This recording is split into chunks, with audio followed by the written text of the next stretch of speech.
प्रभु के अंश से उत्पन्न हुई समस्त पवित्र आत्माओं को मेरा साधारण नमन। आज हम बात करते हैं, मैं आज आपको शुरुआत से और आखिर तक इस वीडियो में बहुत महत्वपूर्ण जानकारी देने जा रहा हूँ।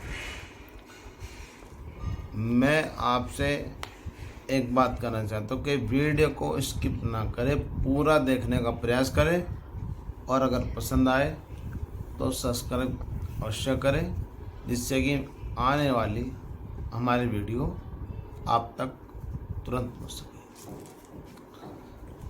समय को व्यर्थ ना करते मैं सीधा पॉइंट पर आता हूँ और बात करता हूँ कि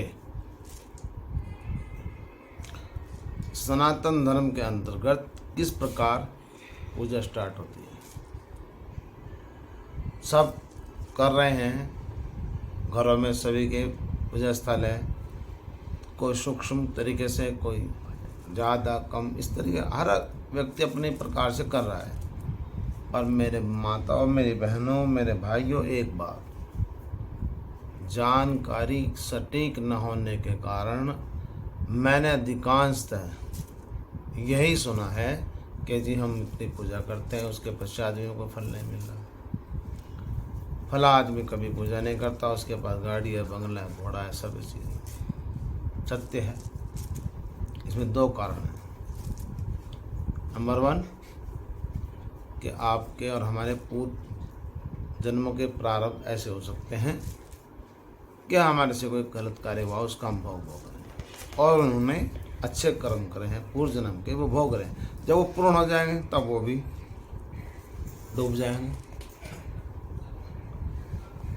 अगर उनके कर्म इस जन्म में अब अच्छे नहीं, तो मैं आगे की बात जो मैं कर रहा हूँ, मैं बताना चाहता हूँ कि हमें पूजा अपने घर पर किस प्रकार करनी चाहिए। मेरे भाइयों, मेरी बहनों, मेरी माताओं, अगर आपको अपनी कुल देवी का नहीं पता है, आप 1 लाख मंत्रों का, 1.25 लाख मंत्रों का अनुष्ठान कराइए, जप करिए, स्वयं करिए, हवन करिए, कोई लाभ मिलने वाला नहीं है। इसके लिए आपको क्या करना है, सबसे पहले अपनी कुल देवी का पता लगाना होगा, क्योंकि कुल देवी हमारे मेन गेट के बाएं तरफ एंट्री करते समय और दाएं तरफ हमारे पूर्वज होते हैं। तो वो निगेटिव ऊर्जा या बाहर से आने वाला कोई ऐसा जिसकी नज़र दोष लगती हो, उनसे हमारी बचाव करता है। तो इसके लिए क्या करना है, कुल देवी, मैं जहाँ तक मानता हूँ आज के समय में ज़्यादा से ज़्यादा 10% अपने कुल देवी के विषय में जानते हैं। मैंने इस विषय में पहले भी वीडियो बनाई है, मेरा व्हाट्सएप ग्रुप भी चल रहा है, उसमें मैं जानकारी देता हूँ। जिसको मेरे व्हाट्सएप ग्रुप से जुड़ना होगा, मैं अपना नंबर आपको बताऊंगा, आप उससे जुड़ सकते हैं और लिंक भी दूंगा, उससे जुड़ सकते हैं। तो आपको क्या करना है, अपने जैसे आप जाते हैं, अब अधिकांशतः लोग शहर में रह रहे हैं। शहर कहाँ से बने? अरे सब किसी न किसी ऋषि की संतान हैं हम लोग। सनातन धर्म के अनुसार हम किसी न किसी ऋषि की संतान हैं सभी। हम गांव से ही शहर में, सभी हमारे पूर्वज गांव से शहर में आए हैं, तो हमें कुलदेवी का पता हमारे गांव से ही लगेगा। आप अक्सर होली, दीपावली पर गांव में जाते हैं, दिया वगैरह देवताओं के जलाने के लिए सभी लोग जाते हैं। तो वहाँ पर पता करिए, अगर नहीं पता लगता है तो क्या था, कुछ समय पहले, अब से ज़्यादा समय नहीं, अब से लगभग कुछ समय पहले गांव में कुछ लोग आते थे और तो सब का हर घर का पूरा अपना पीढ़ी दर पीढ़ी सारा बेखाता अपने उसमें लिख कर ले जाते थे और उनके पास आज भी सुरक्षित है। अगर आप प्रयास करें, अपने बड़े बुजुर्गों से गांव में जाए पूछें, तो वे आपको बताएंगे कि हमारे पूर्वज किसकी पूजा करते थे। तो वो हमारे कुल देवी या कुल देवता हों।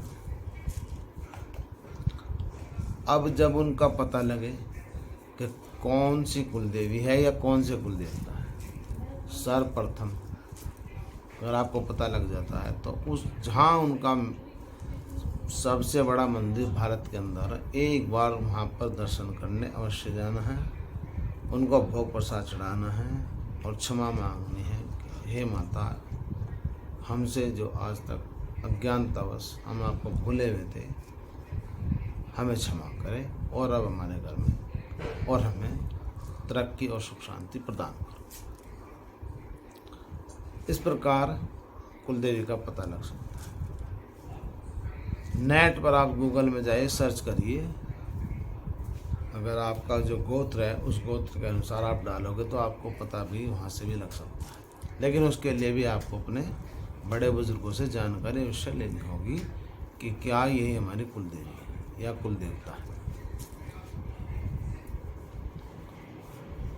उदाहरण के तौर पर मैं बताता हूँ, जैसे श्री राम जी का नेट पर डला हुआ है कि उनकी जो कुल देवी थी बड़ी माँ देवी काली थी, और जब श्री राम जी का जन्म हुआ था तो माता कौशल्या उनको दर्शन कराने के लिए वहाँ पर लेकर गई थी, और उस मंदिर का निर्माण उन्हीं के जो पूर्वज थे रघु जी, उनके राजा रहे हैं, तो उन्होंने उस मंदिर का निर्माण कराया था। और आज भी अयोध्या के फैजाबाद के आसपास वो मंदिर है, और वहाँ पर तीनों देवियों के रूप में विराजमान है, माँ काली, माँ सरस्वती और माँ लक्ष्मी के रूप में विराजमान है। और वहाँ से आज भी कोई भी जाओ खाली हाथ नहीं लौटता, मनोकामना पूर्ण अवश्य होती है 100%। तो एक तरीका ये हो गया। दूसरा तरीका मैं आपको बताता हूँ, अगर आपको नहीं पता लगता, एक कांसे की या पीतल की कटोरी लो, उसमें लाल कपड़ा बिछाओ, उस पर गंगा जल छिड़क दो और एक सुपारी इसके ऊपर रखो। सुपारी के बाद क्या करना है, सुपारी को चम्मच से लोटे में जल रखिए, उसमें गंगा जल मिलाइए और क्या करना है, सुपारी को कुल देवी का रूप मान लेना है और कहना है, माता जलम से स्नानम करोमि। उसके बाद 4 बार जल समर्पण करना है। माँ कुलदेवी जलम समर्पयामि, जलम समर्पयामि, जलम, इस प्रकार आपको 4 बार जल समर्पयामि करना है। उसके बाद माता को वस्त्र के रूप में, अब आपने उनको कुलदेवी मान लिया है, वस्त्र के रूप में करावे का छोटा टुकड़ा माता को अर्पण कर देना, वस्त्र में 1 रुपये का सिक्का चढ़ा देना। उसके बाद अक्षत या अर्थात चावल साबुत टूटे हुए ना, वो अर्पण कर देने। इसके पश्चात एक पैर रखना है, पुष्प आदि रखने हैं, 1 मिठाई का पीस आप पर रख दें। इस प्रकार आपकी और धूप दीप आदि दिखाकर इस प्रकार आपकी पूजा संपन्न। अब प्रतिदिन जो प्रसाद है वो आप ग्रहण कर सकते हैं, घर पर गाय को भी दे सकते हैं, जैसे आपकी इच्छा। प्रतिदिन 1 पुष्प चढ़ाना है और प्रार्थना करना है इस प्रकार कि हे माँ कुलदेवी, आप इसमें विराज हो, मानो हमें अपने दर्शन दीजिए। तो माँ आपको किसी न किसी रूप में अवश्य अपना ज्ञान कराएगी, स्वप्न में दिखाई दे या कोई ऐसा कारण बनेगा कि आपको स्वतः पता लग जाएगा कि हमारी कुलदेवी ये है।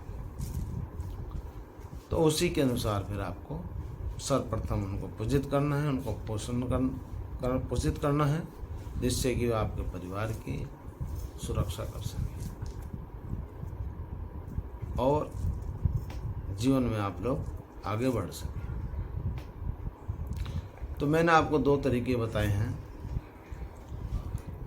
तो इसके अनुसार आप अपनी कुलदेवी का पता लगा सकते हैं। उसके पश्चात हम कुलदेवी मान लिया आपकी माँ दुर्गा हुई, सर्वप्रथम आपको उन्हीं को पूजना पड़ेगा।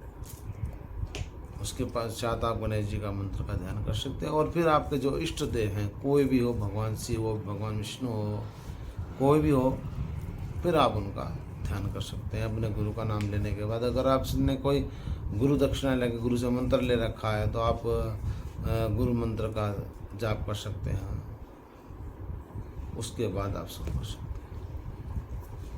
यकीन मानिए 40 दिन के अंदर अंदर आपके परिवार में, घर में, माहौल में जो चेंजिंग आएगा आप खुद अचंभित रह जाएंगे।